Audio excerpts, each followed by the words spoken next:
Welcome to Learn the Word, the daily Bible teaching program of Calvary Chapel of Delta and Pastor Doug McLean. Today, in part one of the message, Outsiders Can Become Insiders, we're joining Pastor Doug to begin to look at the parable of the sower. So let's jump in Matthew chapter 13. Well, chapter 12 ended with Jesus' family outside the house, his mother and his brothers. And some who were there expected that upon hearing that his mother and brother were there, that they would give them special access, that they would have an instant, access to the Lord. And to many surprised, I'm sure, Jesus turned towards his disciples and he said, well, here are my mother and my brothers. And he said, whoever does the will of my Father in heaven is my brother and sister and mother. And so Jesus made it very clear in that moment that those that have the greatest access to him, the greatest privileges from him, are his disciples. And he made it clear that his disciples are those that do the will of his Father in heaven. And so, great definition of disciple. They were insiders. They were on the inside with Jesus. Now, the wonderful thing about the gospel is those who are on the outside can become insiders. One characteristic of insiders, of disciples, is that we live under the Father, seeking to do his will. Do you remember when Jesus was speaking to some Jewish leaders that were claiming that Abraham was their father? John 8:39, he said to them, John 8:39, he said, if you were Abraham's children, you would do the works of Abraham. So there would be some evident connection between Abraham and their behavior. There would be something manifest in their lives. And he went on to say to that same group in John 8:44, he actually said to them, you are of your father, the devil, and the desires of your father you want to do. So this to say that if you're in God's family, if God is your father, it will become evident in your behavior. And it's not that you're perfect, don't get me wrong, and it's not that you're always a well-behaved child. They never are, always well-behaved. But there should be in our lives this recognition in the family of the Father's will, of the Father's leadership, of the Father's desire. So, for example, if you're in a room and a father says, come on, kids, we're leaving, the Father's words have an impact on those children. I'm not saying they always right away say, oh, yes, Father, but his words have an impact on the children, and as they go, they get to hear him and spend time with him and benefit from his work. And again, that no child can work their way into a family, but if they're in a family, it will impact the entire orientation of their life. And the child will be benefiting from being in that family. Now, all that to say, here you have these disciples that had been outsiders personally, and they were invited to follow Jesus, and each one responded by faith when Jesus called, and they were learning from him and applying his teachings. And at this point, suddenly they learned that they have access and privilege because they were in the family. They didn't work for it. But Jesus, as he changed their lives, as they followed him by faith, they entered into it. And these men and women who are outsiders suddenly are insiders. Now look, we know that it's when we receive Christ, John chapter 1, verse 12, that he gives us the right to become children of God, John 1:12. Believing we are, as Jesus said, born again, as he taught in John chapter 3, and we become part of his family. And again, the result of that is that we're people who seek to do his will. Now look, I backtracked into chapter 12 to elaborate a bit, but also chapter 12 is connected to chapter 13. The chapter breaks have been inserted so that we can get to the same place in the Word, but it's important to see that there is a connection as we flow into chapter 13. Because chapter 13 does highlight this whole idea that there are those who are inside and there are those that are outside. There are insiders and there are outsiders. So it's the same day. Let's take a look at it. Chapter 13, verse 1. On the same day, Jesus went out of the house and sat by the sea. And great multitudes were gathered together to him, so that he got into a boat and sat. The whole multitude stood on the shore. So same day, so many around him that he borrowed this boat for a pulpit, and the people would be standing there on the bank, which was a slight hill going up around the shore there. And so this would enable as many as possible to hear what he was communicating. So he put a little distance between himself and the people, got out on the boat, and was there, sitting there teaching. Now at this point, this is the point where Jesus begins to speak in parables to the crowd. 7 different parables in this chapter, one of which we're going to cover today. Now, the word parable comes from a root that has this sense of setting one thing next to another. One thing besides something else. It's using something that's familiar to elucidate something that is unfamiliar. It's using something that is known, something from real life, something that's common and understood, to convey or illustrate a spiritual truth. So a parable is a literary device used to communicate through comparison. So whenever you see a parable, there's meaning beyond the surface, beneath the surface, and it challenges the listener. It challenges the listener to probe, to seek, to inquire. So it's fascinating that as this multitude comes, Jesus is actually challenging them. And if they want to know more, they have to press in. Now, parables aren't fables, which are typically pharisaical, whimsical, unrealistic. Parables are realistic stories or situations that are familiar to them. So let's take a look at verse 3. Jesus began to speak through a parable, although here in the situation, he doesn't say, now hear the parable. But it becomes very evident as he does. Look at verse 3. Then he spoke many things to them in parables, saying, behold, a sower went out to sow. And as he sowed, some seed fell by the wayside, and the birds came and devoured them. Now, in Galilee, in that area, most of the people were either fishermen, farmers, and there were some shepherds. So you had these typical occupations, and so Jesus spoke to them about things that they knew, things that they were familiar with, things that they would see in common everyday life. So here he spoke of a sower who went out to sow or plant seed. This is someone who is broadcasting the seed manually with his hand, a bag or pouch around his shoulder. He'd be reaching into the pouch, taking the seed, and doing his best to spread it through the field. Just walking through the field, using his hand to broadcast the seed through the field. Likely barley or wheat, that's what they typically would plant using this approach.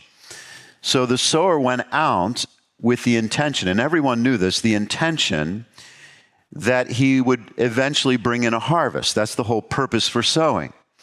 So he spread the seed with the intention of several months later being able to go back and gather more. And it was the seed's DNA that was designed by God to produce a certain plant when the seed was placed in a right environment. And not only to bring plant life, but also to reproduce more of that seed or grain. So the seed needed to be in the soil to be more than what it was in the sower's bag. So it had to be put in the soil to become anything more than simply the seed that was in the bag. The sower needed to spread it. Now, in this process, Jesus explained that some fell by the wayside. Wayside could be translated path. The path. Uncultivated ground, well-traveled ground that was packed down by those who were passing by or passing through the field. So landing on the path, on the wayside, the seed was exposed, not covered at all, and it was easy pickings for the birds. So the seed became bird seed. And in a short time, you could see no evidence that the seed was ever there because it was simply devoured by the birds. It didn't accomplish much. It didn't accomplish the sower's purpose. Jesus continued in verse 5, and he said, some fell on stony places where they did not have much earth, and they immediately sprang up because they had no depth of earth. But when the sun was up, they were scorched, and because they had no root, they withered away. So a condition they were very familiar with in that area. This is not just a field riddled with stones. This is describing a place where there was shallow soil, that there were large rocks beneath the surface, even bedrock in some places just beneath the surface. So it's not something you could see by just looking at the surface, but underneath the surface, what you discover is there's not much soil there. Quickly you come to rock. And so when the seed would fall on these places, it would germinate more quickly because that soil warmed more quickly than the rest of the soil.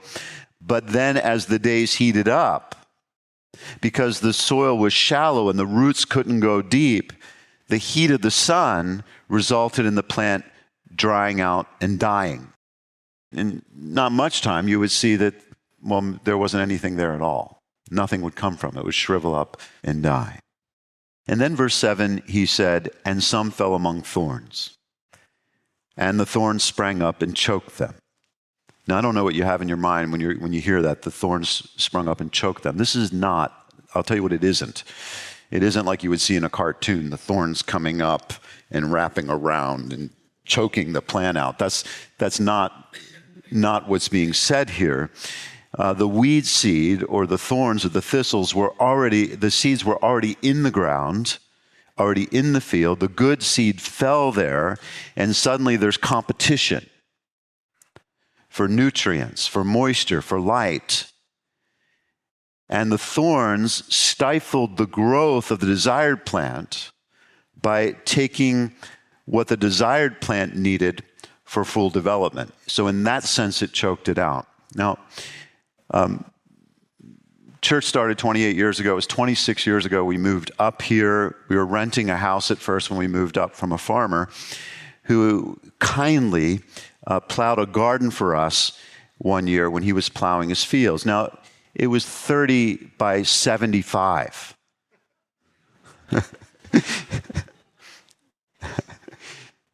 Those that laugh know what it means to keep a garden.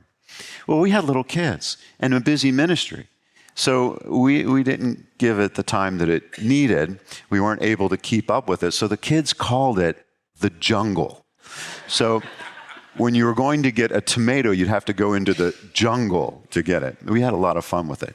But it didn't produce much. As you can only imagine, it was interesting, but it didn't produce much. It was fascinating because one day I was talking to the farmer, and he said to me, Doug, you can't grow two crops at the same time. And he was talking about my weeds. I very much understood what he was saying. So that's what the sense here. Look at verse 8. Jesus continued. He said, but others fell on good ground and yielded a crop, some 100, some 60, some 30. He who has ears to hear, let him hear. So this is what the sower wanted. This is the fulfillment of the whole purpose of spreading the seed, as the sower was seeking a return on his investment, a return on his labor and his efforts. Now, notice in all of the cases here, the seed was the same. The seed was the same. It was designed to bring life and reproduce more seed. It had to be surrendered to the soil to fulfill its design. The whole issue in this parable, the variable that impacted the result, was the condition of the soil. So it was in good ground that the seed replicated and produced fruit, some more than others, but it was all extremely fruitful.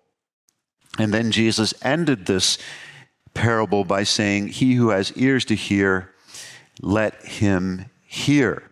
And he said that because of a truth that you know: you can have ears to hear, but not hear. If you have children, you understand that. You've had to say, "Are you listening to me?" I've seen parents have to grab their kids very gently by the face and say, "Do you hear what I'm saying?" They have ears, but they're not hearing. If you have a husband that's getting older, you understand what this means. If you have somebody in your family that loves to scroll through social media or watch reels, you know that somebody can have ears to hear and have no idea what you just said. That's just reality. So even having ears, you have to choose to listen. And so here Jesus says this is a call to pay attention. Now, it seems like that several of the disciples were actually with him on the boat. Remember, he's on the boat away from shore. And we know that because in verse 10, it says, "And the disciples came and said to him, 'Why do you speak to them in parables?'" So here's a group of insiders that were able to ask. They were able to ask Jesus, why? Why are you speaking to the crowd in parables? They recognized, and again, Jesus didn't say, "Hear the parable." They recognized that what Jesus was saying was not just a lesson on agriculture. It was just so obvious. They said, "Why are you speaking to them in parables?" They understood he was speaking to give revelation through illustration. And they had witnessed. They had witnessed that people weren't understanding Jesus. They had witnessed that people weren't repenting in places where he did many miracles. They had witnessed that criticism was increasing and that even accusations were beginning to come. And so the disciples are essentially saying to Jesus, "Why aren't you just spelling it out for them? Why are you using parables to communicate to people who aren't understanding?" Now look, we all can get in that place where we're not understanding a parable. David, for example, remember Nathan the prophet came to him in 2 Samuel chapter 12?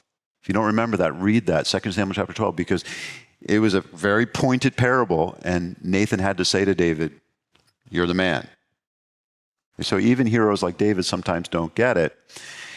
The disciples wanted to know, and so verse 11, he answered them and said to them, "Because it has been given to you to know the mysteries of the kingdom of heaven, but to them it has not been given." So again, we have this, the disciples were insiders, and they were given to know the mysteries of the kingdom of heaven. That is, things about when God rules that could only be known by revelation. They can only be known by revelation. And those things were for them, the disciples. Those things were for the insiders. The other people were the outsiders, and it wasn't given to them. And he continues to explain in verse 12. He said, "For whoever has, to him more will be given, and he will have abundance. But whoever does not have, even what he has, will be taken away from him." So the disciples had responded to Jesus as he was working miraculously and speaking clearly, and they had responded, and so having responded, more was revealed to them, so they would receive more. But those who weren't believing, who weren't responding to that which was very obvious and very direct, they would eventually leave. They would eventually not even have a curiosity anymore about Jesus' identity, and they would continue to be outsiders. So these parables would help disciples understand more, but those who were rejecting Jesus wouldn't get it. The parables would clarify for disciples, and they would seem obscure for those who didn't want to respond. Did you hear that?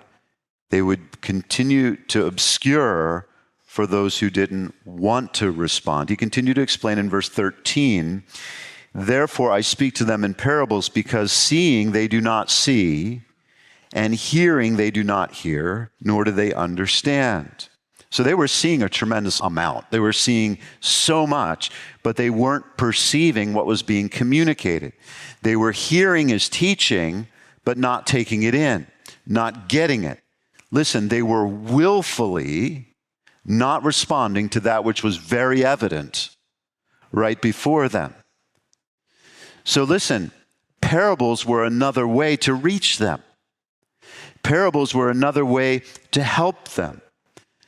All they had to do, listen, all they had to do was come to Jesus by faith, responding what they could see, what they could hear, what they did understand, and so the people on the outside could become people on the inside. Look, let me make this as simple as I can.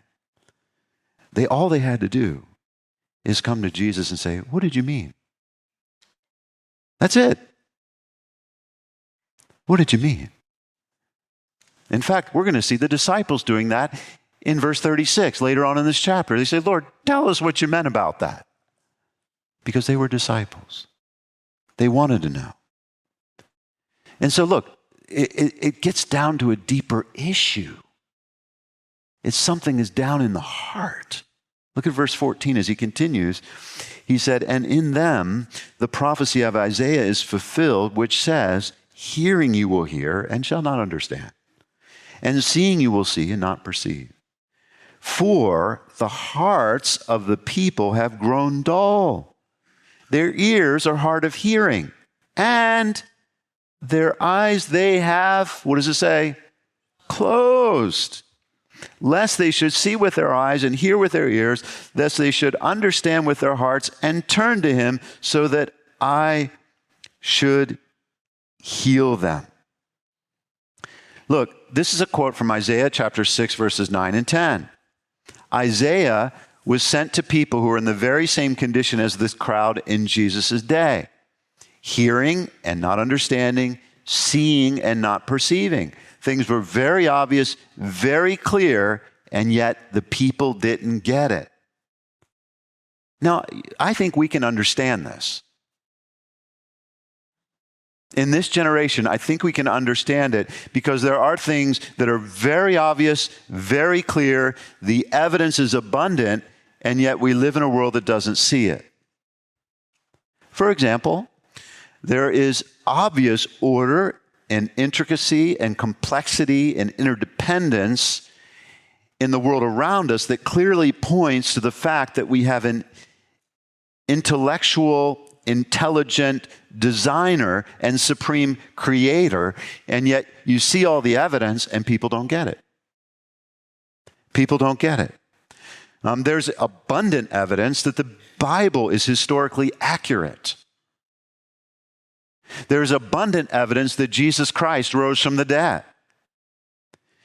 Yet we live in a time where people don't listen and people ignore very obvious truth. There are other truths that are being ignored right now, like you were created a certain gender. And the evidence of that can be observed. I'm talking about down to the chromosomal level. And in looking at that, it's very obvious that gender is an important part of design for the continuation of humanity. It's physiological that a man is a man and a woman is a woman, and yet it is so obvious there are people that aren't seeing it. Why? Listen, because they don't want to. It's the heart issue. It's an issue of the heart. It's willfulness. Notice in verse 15, and I emphasized it, their eyes they have closed. Their eyes they have closed. That's a decision to ignore what is obvious. Or it's like saying, la, la, la, la, la, la, la, la, la, I'm not listening, or I don't want to see that. So the word says their hearts, because they've closed their eyes, their hearts have grown dull. That's insensitive, unresponsive. So here's the fact. When someone begins to reject what is obvious, when they decide to not respond to what is clear, they actually dull their hearts and they become less and less sensitive to revelation. So it's a refusal to turn, and therefore things grow more obscure, things grow more imperceptible. It begins with this willfulness in the heart. So the sense is they're closing their eyes because they don't want to turn, and therefore they remain on the outside. In other words, a person's failure to respond to truth reveals something about the condition of their heart. That's all the time we have for today. But next time, we're going to join Pastor Doug to hear Jesus' explanation of the parable of the sower. So be sure to join us. In the meantime, if you'd like to listen to more of our recent programs or find out more about this ministry, you can find us online at learnthewordradio.com. That's learnthewordradio.com. So thanks for joining us on this edition of Learn the Word.